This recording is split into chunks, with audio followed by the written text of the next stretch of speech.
Iran Israel যুদ্ধ পরিস্থিতি দিন দিন ভয়াবহ রূপ নিচ্ছে।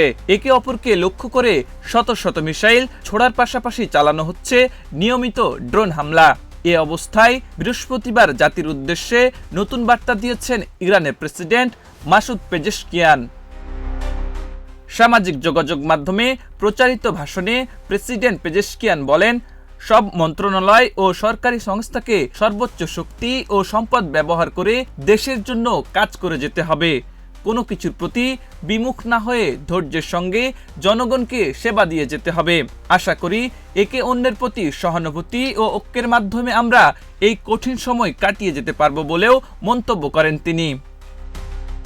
গত 12 জুন রাত থেকে ইরানে শুরু হয় ইসরায়েলের অপারেশন রাইজিং লায়ন। তেহরান সহ বেশ কয়েকটি সামরিক ঘাঁটি, পারমাণবিক গবেষণা কেন্দ্র ও আবাসিক এলাকায় চালানো হামলায় প্রাণ হারান ইরানের সশস্ত্র বাহিনীর প্রধান মোহাম্মদ বাঘেরি, IRGC কমান্ডার হোসাইন সালামি, জেনারেল গোলাম আলী সহ 6 জন পরমাণু বিজ্ঞানী ও বহু বেসামরিক নাগরিক নিহত হন।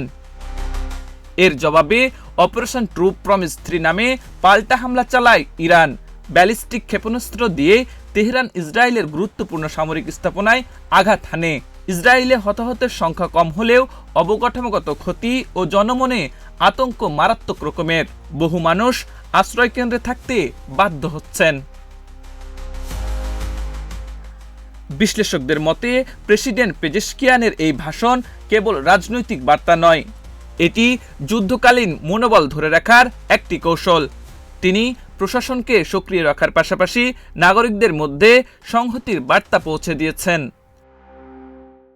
আব্দুল হাকিম, প্রজন্ম 24।